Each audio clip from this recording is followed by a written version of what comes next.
Good morning, good afternoon, or good evening, my students. Eu sou o professor Fábio.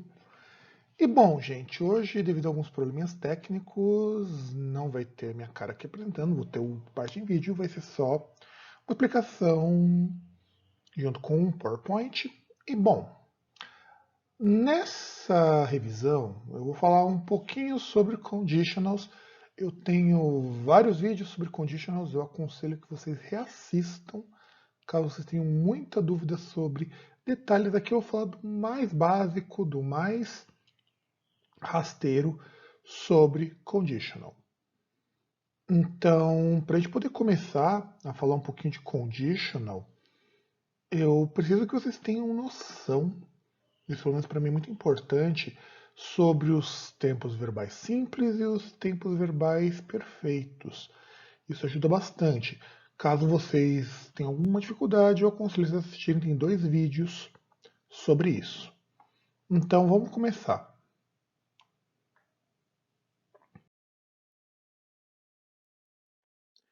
Primeira coisa, o que é conditional? O que é o tempo condicional? Basicamente eu tenho algo que precisa acontecer para que outra coisa aconteça em seguida. Isso em português é igual, o nosso se em português. E a gente ainda tem outros operadores, caso, no caso de, quando. O inglês também utiliza que é when, no caso, mas só utilizado num caso muito específico. E é aqui que entra muito problema que vocês, alunos, costumam ter. Ele diz respeito ao seguinte: quando a gente fala de conditional, em português a gente não tem muitas estruturas de condicionais, porque a gente constrói o sentido desse condicional pelo contexto. Então, por exemplo, para a gente não faz muito sentido pensar, eu preciso de uma condição se ela é ou não é possível. O máximo que acontece em português é o seguinte: é você utilizar o presente, o futuro ou o futuro do pretérito. Tem os modos subjuntivos que também entram nesse rolê, mas na prática a gente não liga muito para isso. A não ser no caso subjuntivo. Quando eu digo no português, por exemplo, assim, eu teria chegado mais cedo se tivesse acordado antes das 7. É um exemplo. Em inglês, é aqui que a gente entra numa coisa que dá um nó em muita gente, inclusive pra gente que é mais coladinho no inglês, que é obrigatório você conhecer essas 3 formas básicas? É. Isso quer dizer que você precisa usar essas 3 formas básicas o tempo todo? Não. Por quê? Aqui entram algumas observações que eu particularmente acho super importantes. Na prática, o primeiro e o terceiro condicionais são os mais importantes na prática. E em segundo lugar, me desculpe, minha voz está horrorosa hoje. Surgem outras formas de conditional a partir das 3 básicas. Então, por exemplo, eu posso pensar numa ação que ela é impossível de acontecer hoje. No caso seria um present perfect, past perfect, aliás, cujo resultado, de fato, seria. Eu tenho certeza que ele seria diferente. Aí, no caso, eu combino o segundo e o terceiro. Normalmente as combinações são de segundo e terceiro, que é o que em inglês vão chamar de mixed. Sem contar os não usuais. O inglês tem um monte de formas, mas aqui eu vou mostrar as 3 básicas, que é o que vocês precisam saber. Então você precisa saber que eu tenho uma condição e alguma coisa que deveria acontecer caso ela fosse cumprida.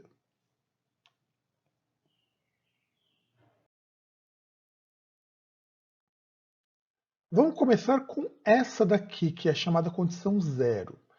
If it rains tomorrow, take an umbrella. O que acontece nessa condição aqui, ou se vocês preferirem, eu posso utilizar também, como mostrado no próximo slide, o present simple.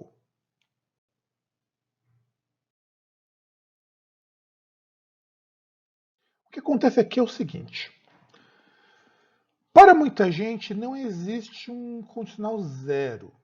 Isso aqui varia muito de gramático para gramático. Vocês acham que em português a coisa também meio sem acordo entre as partes, em inglês não é muito diferente nesse sentido.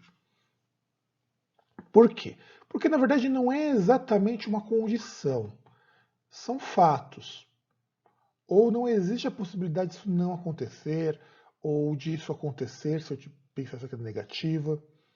Então, if it rains tomorrow, you take an umbrella. Ou if it rains tomorrow, you take an umbrella. Normalmente o imperativo é usado quando eu quero dar conselhos.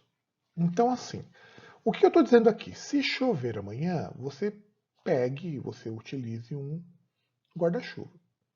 Então, isso daí é o condicional zero. Por quê? Porque não existe a possibilidade assim de não chover, ou a possibilidade de chover ela é muito grande. Eu poderia utilizar o primeiro condicional aqui? Poderia. O sentido ia mudar muito? Ia, mas não o suficiente para você justificar a existência disso. Por isso que muitas vezes as pessoas elas assumem que o primeiro e o zero, em muitas situações, são a mesma coisa. Mas eles não são, porque me permite utilizar o mesmo verbal tense nos dois. Então, simple present no if clause, no caso, lembrando que if clause, deixa eu até pegar para apontar aqui, é isso aqui tudo que eu já marquei. Então, if it rains tomorrow, isso aqui é o if clause, e o take an umbrella é o result clause, ou o resultado. Então, note que aqui eu estou com present simple, eu estou com present simple aqui. Uma possibilidade, embora menos usual, é utilizar os dois no past simple. Então, se eu disser assim, if it rained yesterday, I taken an umbrella. Se tivesse chovido ontem, eu teria pego um guarda-chuva. Então esse é o condicional perfeito.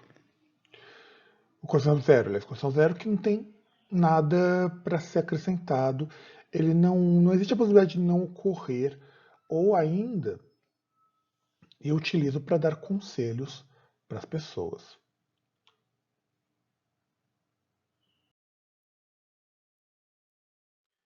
E aqui chegamos no primeiro, no first conditional, que eu acho que é o de todos os condicionais, o que é mais próximo do que a gente de fato usa com alguma frequência nos nossos condicionais. Então, if I finish this exercise soon, I'll come to my home early.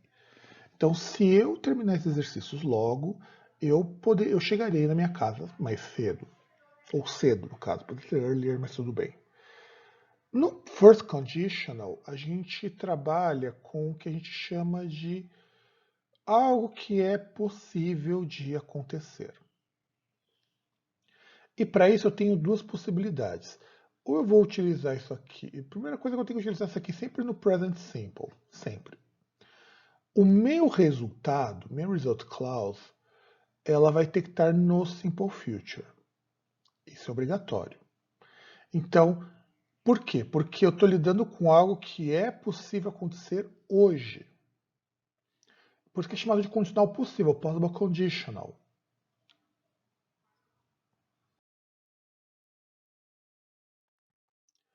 Mas também eu posso usar o can no lugar do will. Por que eu posso usar isso? Porque tanto can quanto will são graus de certeza sobre o futuro. No caso, normalmente quando a gente utiliza o can em inglês, a gente está se referindo a futuro que ele é possível, ou mais provável de acontecer. Ou seja, eu tenho mais certeza desse futuro. Se eu utilizo o will é um futuro mais genérico. Ele pode ser que aconteça, pode ser que não aconteça. Nesse caso aqui, no conditional, não faz nenhuma diferença prática. Sure, se eu pensar, por exemplo, no simple future com o will e o futuro com o can, se eu utilizar isso aqui, if I finish this exercise soon, I can come at my home early. Eu estou dizendo o seguinte, que é mais provável que eu vá para casa cedo, é muito possível se eu acabar logo. Então, eu só melhoro um pouco o grau de certeza, mas na prática, por serem condições que precisam ser finalizadas, ambas acabam dizendo mais ou menos a mesma coisa. Então, não se peguem tanto entre o can e o will. Na prática, eles vão ser iguais. Mesmo que você tenha ligeiras alterações de sentido, na prática vão ser praticamente iguais.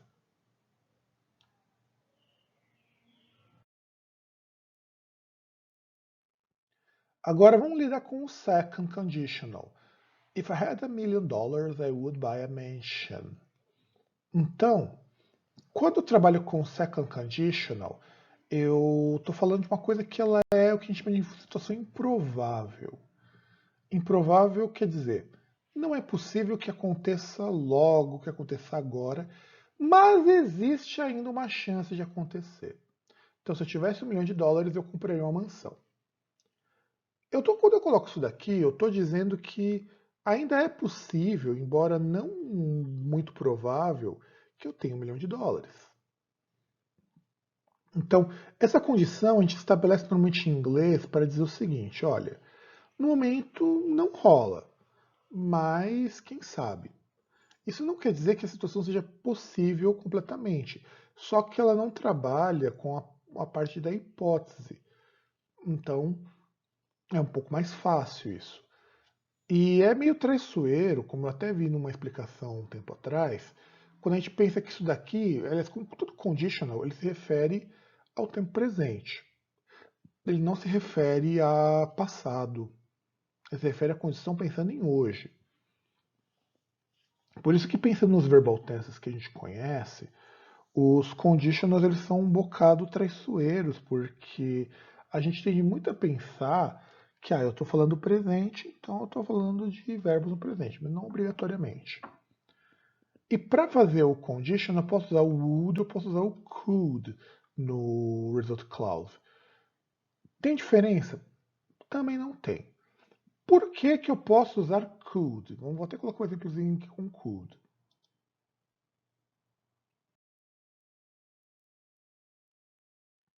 Eu posso usar could por conta da mesma regra que me permite usar o can na primeira conditional. Quando vocês estão estudando sobre morals, vocês estudam que o would ele é a forma pretérita do will, o que está errado. Na verdade, o would ele é uma espécie de condição ou de um futuro hipotético. Todo futuro do pretérito, quando a gente em português, seria a ideia de que algo poderia acontecer, mas não aconteceu. Então, se eu tivesse $1 milhão, eu poderia comprar uma mansão. Eu não posso comprar agora, mas eu poderia, quando eu tivesse. Então, por essa razão, eu posso usar o could, eu posso usar o would. Tanto faz como você utilizar. Tem pequenas diferenças. Nesse caso, tem bem menos do que o can e o will. Porque could também é uma palavra para futuro, é uma ideia de futuro. Aliás, quando vocês aprendem modal verbs, normalmente, vocês aprendem só o eu como futuro. Na verdade, em inglês eu tenho graus de certeza sobre o futuro. E o could é uma das mais baixas. Could e would são as mais baixas, quer dizer, poderia vir a acontecer, mas agora não. Então é isso que acontece. Então, tanto faz você usar could, tanto faz você usar would nessa situação. Inclusive, could não costuma ser muito frequente na linguagem formal, ou uma linguagem mais formal.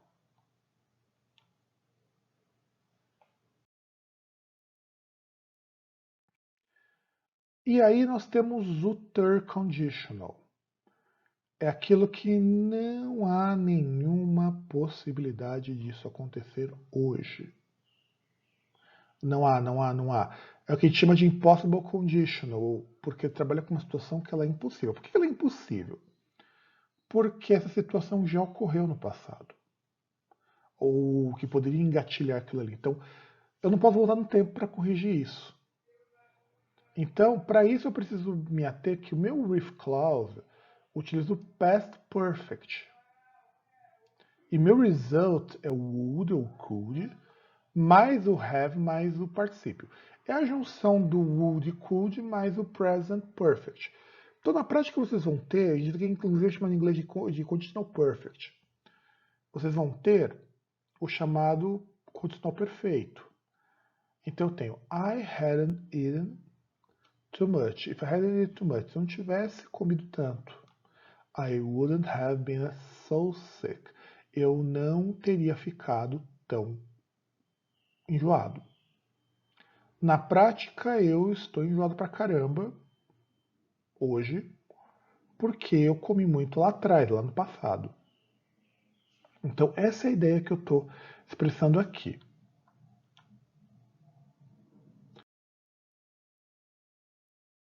Usando o couldn't, só para eu dar um exemplo aqui para vocês com couldn't, fica a mesma coisa. E a ideia também muda, aqui não muda nada, tanto faz qual que eu vou utilizar. No caso do segundo e terceiro, o uso do could, o uso do would, não altera o geral da mensagem. No can e will muda ligeiramente, mas nada que seja digno de nota também. Então estou dizendo que eu comi muito antes e que agora eu estou enjoado. Ou se eu tivesse, if I had eaten more, I couldn't have been so hungry, por exemplo. Se eu tivesse comido mais, eu não estaria com fome. Então, é basicamente isso.